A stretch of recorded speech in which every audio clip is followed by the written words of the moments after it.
Hello, welcome to my YouTube channel. My name is Nsah.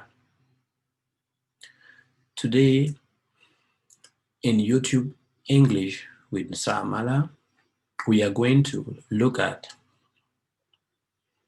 the difference between coming and going. And I will also look at the differences between the prepositions at, in, and on with regard to place or time.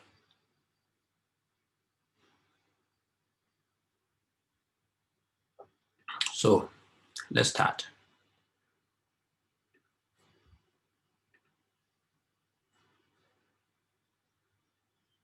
I want to share with you my notes on these issues.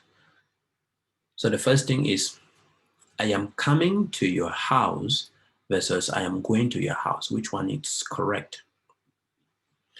Here it is important to note that destination and sense of direction and also angle of view or point of view are very essential, are very crucial when it comes to the choice of using come or go.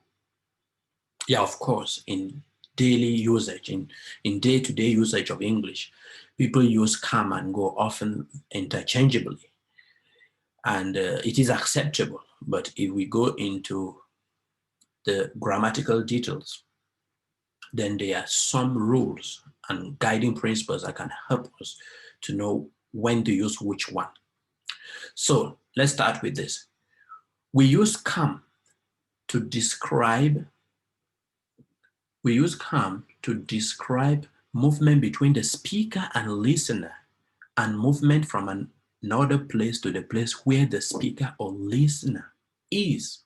Okay, so here the point of reference is coming towards the speaker. Okay, when you come, you are moving towards the speaker. Okay, so let's take these examples. Will you come to my house tomorrow? Will you come to my city next week? So you are leaving your place and you are coming, you are moving towards me. Okay, we usually use go to talk about movement from where the speaker or listener is to another place. So it's like leaving. Okay, I will go to your house tomorrow because I'm here and your house is there. So I will go to your house tomorrow.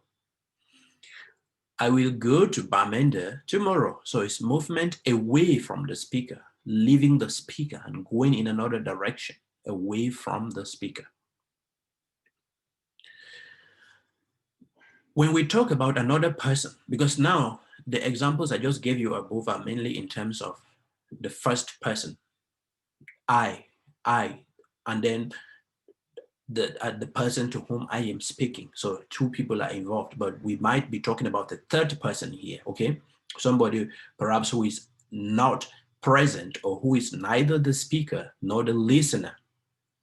So when we talk about another person, someone who is neither the speaker nor the listener, we can use either come or go, depending on whether the speaker sees things from the receiver's viewpoint, that is point of view, in which case it will be come, or from the doer's viewpoint, in which case it will be go.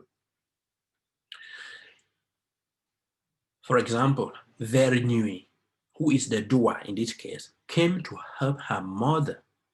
The mother is the receiver, so Verinui came to her mother because her mother receives the action done by Verinui coming to help her. So we use come when we see things from the receiver's point of view. So in this case, this sentence is written from the point of view of the mother. We are placing our shoes, or we are placing ourselves in the position of the mother, of Venui's mother. Then in the second case, we can say Ngono, who is the doer, went to her mother for help. The mother is the receiver. And this time we use go when we see things from the doer's point of view. We are using go because we are positioning ourselves at Ngono's point of view. So Ngono went to her mother for help.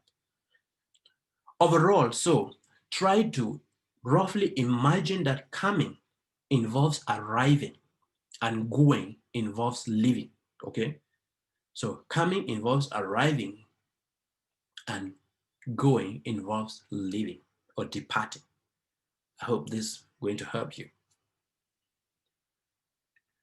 So now let's move on to another thing, which is at versus in as prepositions of place. We use at to refer to a position or location which we see as a point. I was sitting at my desk. I was sitting at my desk. In this case, we are seeing desk, my desk, as a point, okay? Or to talk about locations at companies, workplaces, where we see them as a place of activity. For example, how many people are working at Microsoft? Or how many people are working at Brasserie du Cameroun? How many people are working at Microsoft? We also use at to refer to activities which involve a group of people, like a party. For example, were you at Lisa's party? Or were you at Vomo's party? Were you at Madhu's party? We also say at the cinema, at the theater. So I can say I was at the theater last night, or I was at the cinema last night.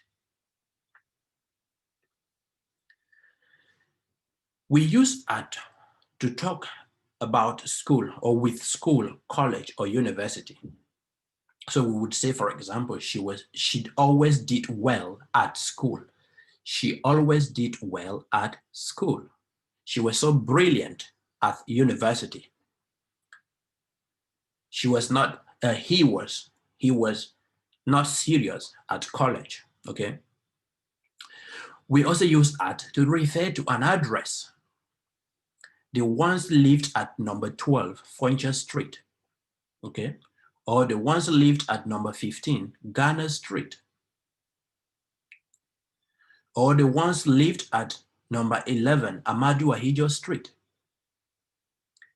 We also use at to talk about public places where we get treatment, such as a hairdresser's or doctor's surgery. Example, I can't meet at 4. I will be at the hairdresser's until 5. I will be at the hairdresser's. I will be at the doctor's tomorrow morning. We use at to refer to most shops, but not all anyway. So we can say, look what I bought at the butcher's today. Look what I bought at the butcher's today. Or look what I bought at Santa Lucia today. Look what I bought at Mahima today.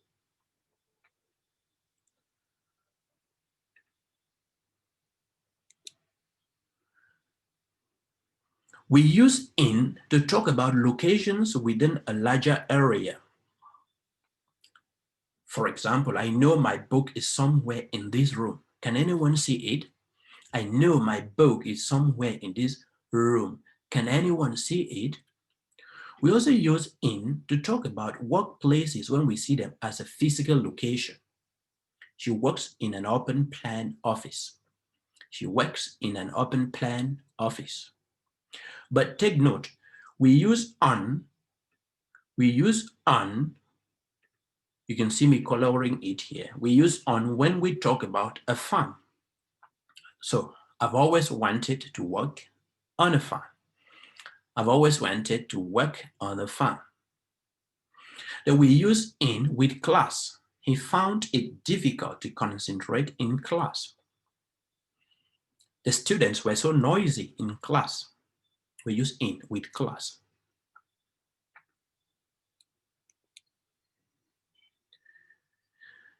Okay, now let's look at versus in versus on as prepositions of time. We use at. You can see me here as I color it with particular points on the clock. For example, I will see you at 5 o'clock. I will see you at 3 p.m. We also use at with particular points in the day. The helicopter took off at midday and headed for the island. The helicopter took off at midday and headed for the island. We use at with particular points in the week.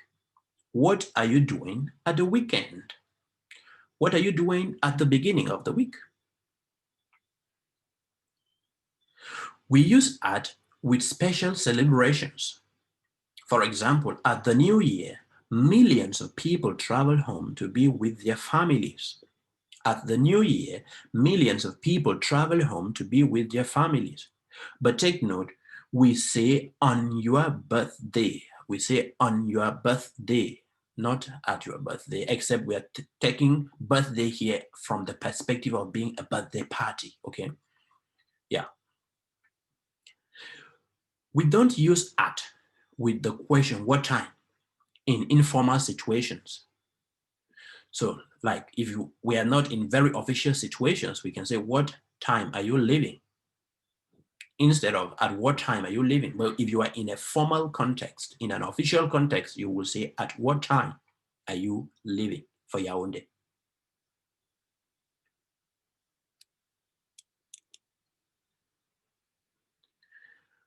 We use on with dates. So we moved into this house on 25th October 1987. We moved into this house on 25th October 1987. We also use on with a singular day of the week to refer to one occasion. I have to go to London on Friday. I have to go to London on Friday. I have to go to Marwa on Thursday.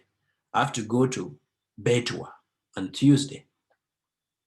We also use on with a plural day of the week to refer to repeated events. The office is closed on Fridays. The bank is open on Mondays. The office is closed on Fridays, and on Fridays here actually means every Friday. So you can replace on Fridays with every Friday. But take note that in informal situations, we often leave out on before plural days. So instead of saying, do you work on Saturdays in an informal context, maybe between friends or acquaintances or family members, you might just say, do you work Saturdays, okay? But in a formal context, take note, in an official context, you must say, do you work on Saturdays? And then we use on with special dates. For example, what do you do or what do you normally do on your birthday? What do you normally do on your birthday? We use in with parts of the day. I will come and see you in the morning for a cup of coffee, okay? I will come and see you in the morning for a cup of coffee, okay? Is that okay by you? Should I come? We use it with months. We usually go camping in July or August. We usually harvest maize in September. We use in with years.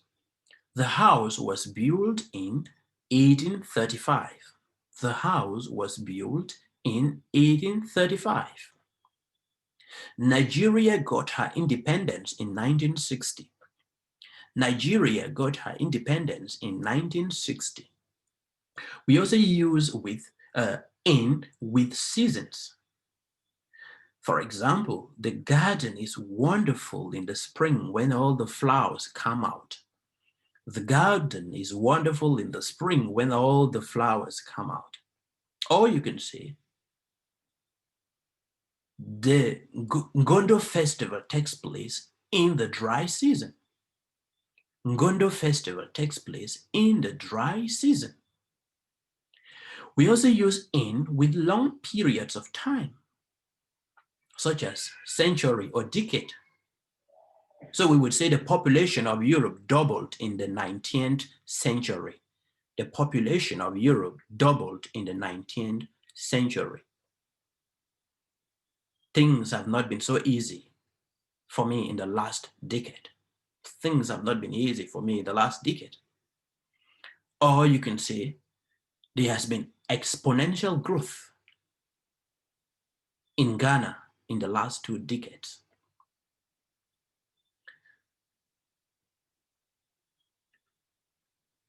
So that was what I had to share with you today. And please subscribe to this channel and click on the notification button so that whenever a new video is uploaded, you will be aware and you will watch.